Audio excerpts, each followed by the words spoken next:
Okay, so recently, South Lake Union in Seattle was one of the places that got a streetcar first in Seattle, right?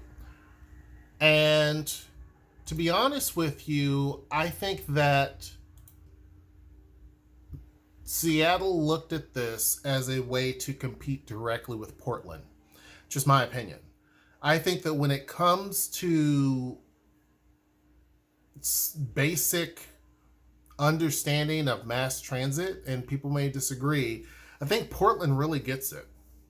Because when you look at their max stations, and they're not these big, giant, huge palaces, and when you look at how they did their track system, it's above ground.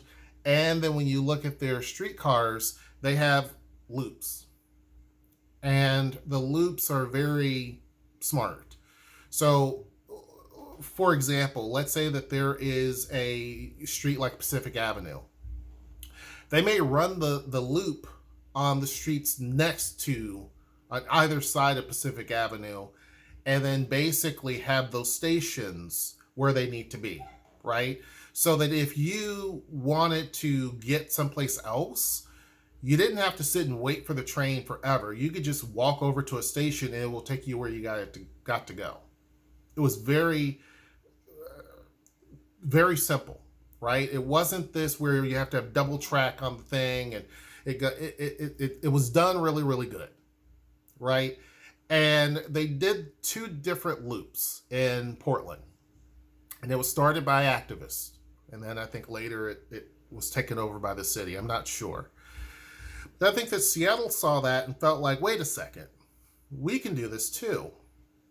And so they put in the Seattle streetcar system, and it was supposed to have several different lines radiating out downtown. And they started with South Lake Union. And the South Lake Union line got help with Amazon and different things like that. And people say, well, it was just basically to help Amazon people. Maybe. But you got to also look at it this way. Amazon employed then and now a very large number of people. And to move those people around, it just made sense to have that vibrancy.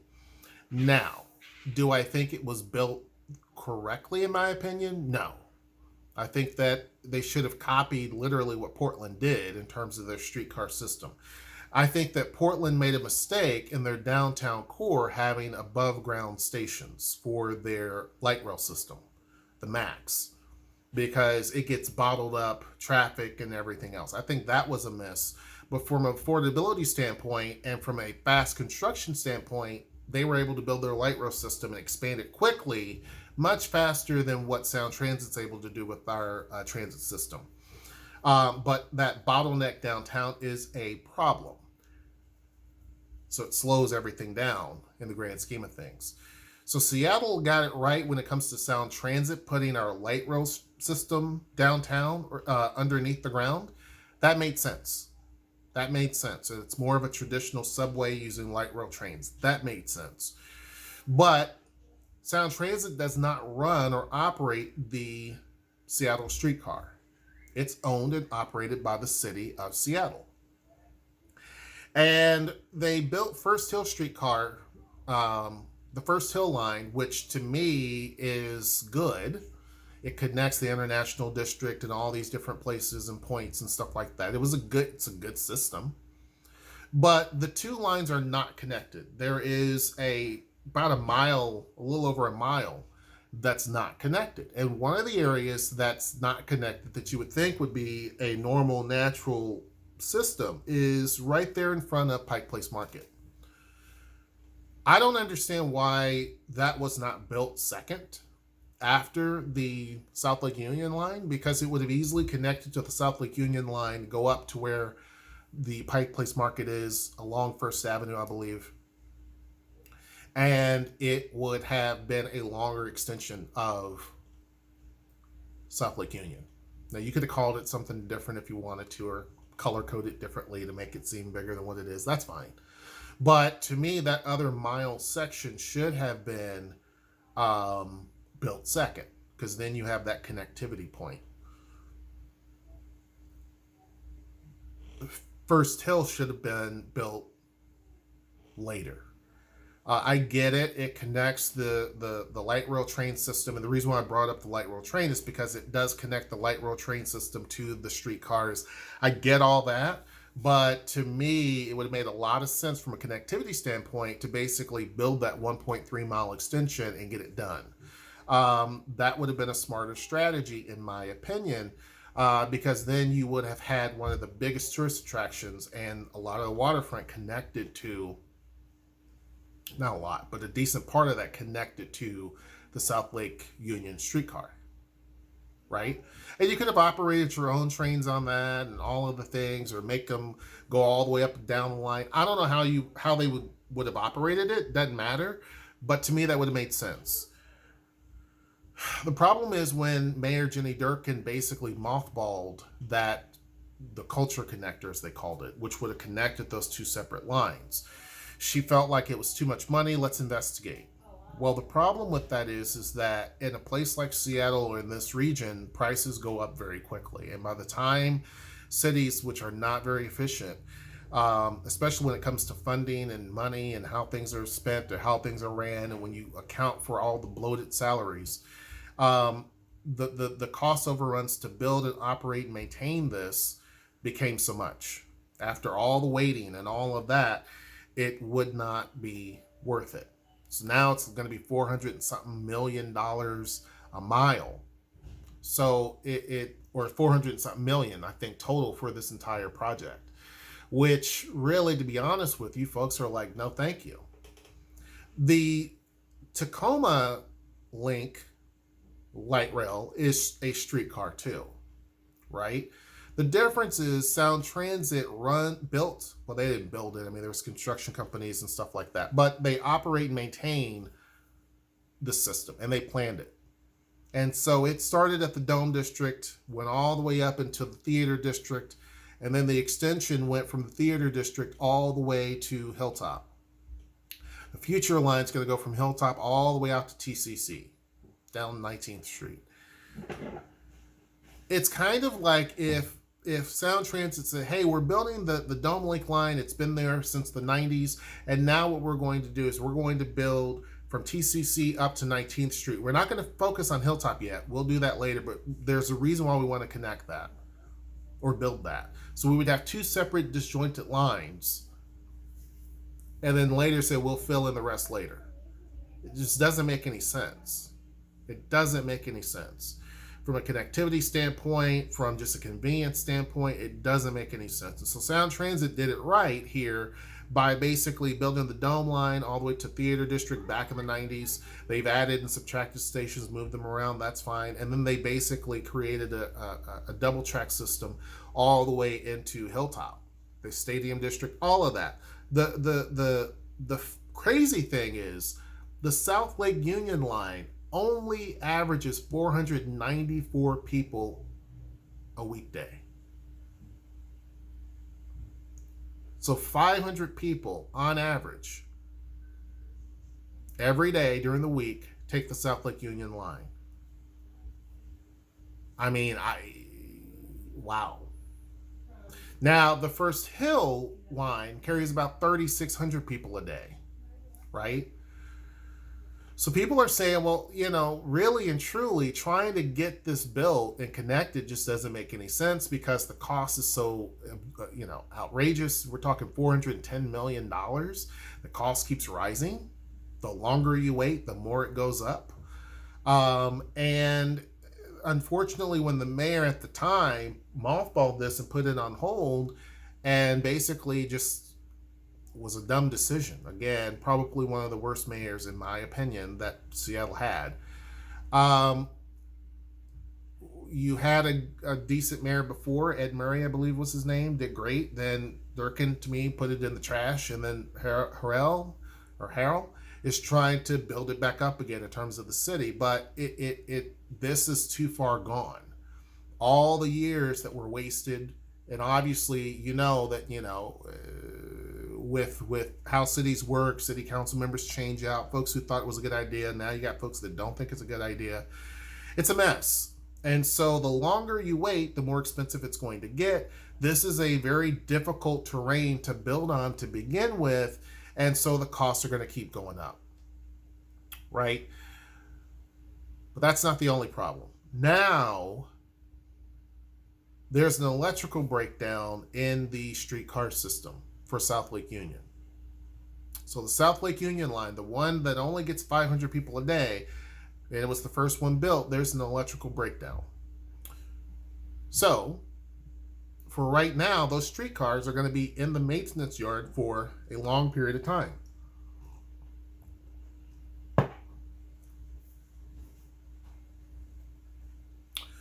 So, basically, the service has been suspended since Friday when an unplanned outage cut off power between electric substations and the overhead Canteri lines that feed the power to the trains.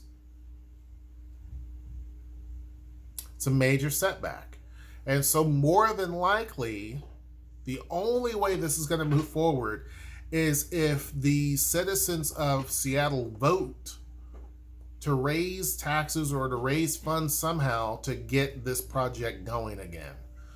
But I don't know if the juice is worth the squeeze. When you only have 500 people using it a day, that's much less than what happens here in Tacoma.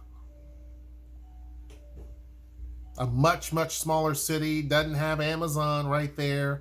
I mean, even with Amazon not having its full amount of workers, there's still more people that work at Amazon on a remote basis, you know, not counting those, but the people that are in office right now in Seattle that work at Amazon, that's by far more people probably than what Tacoma has in general, as far as downtown workers, right? But this line still only carried 500 people a day. So now the question is, how do you fix this? They're saying that the operating cost for the South Lake Union line is about $4.6 million a year. And I'm the biggest rail advocate. Unfortunately, it's cheaper to keep the thing in the barn versus the benefit that it's getting. Because, again, the plan didn't work out the way that they thought. They were going to have all these different lines radiating out. It was going to be really cool. But I think that the idea, and again, who knows who created the plan or the idea or what have you, but I think the plan to build the first hill system was a bad plan. I think that they could have easily, built the extended South Lake Union and continued to build part of First Hill and, at least connect it to the light rail system, a station or whatnot. I think that would have been smart. But to literally do what they did, it doesn't make any sense. And so now, even though it's a 1.3 mile distance, that doesn't sound big, but in a place like Seattle, downtown Seattle, that's a big distance. And the hills and the traffic and everything, that's a big distance. So people aren't going to jump from one to the other. And people have to have a reason to go down, and use the South Lake Union line. They have to have a reason for it. So now you have, instead of having this 5-line streetcar plan, you have 2 separate lines. Now one is only operational and the other is just sitting there, not in operation. A big part of this is trying to find the maintenance equipment to fix it, and they don't have it. They don't have it. The problem too are these streetcars are not American. So they're from Europe, and trying to get the supplies from the Czech Republic and the tools and the equipment that's needed is a problem. So there's no replacement parts, and they ask, basically the spokesperson why, and he couldn't comment. And the rail cars were purchased from, I can't say it, Incheon or whatever, from Czech Republic. There was some assembly in Seattle. Obviously, that's what they do.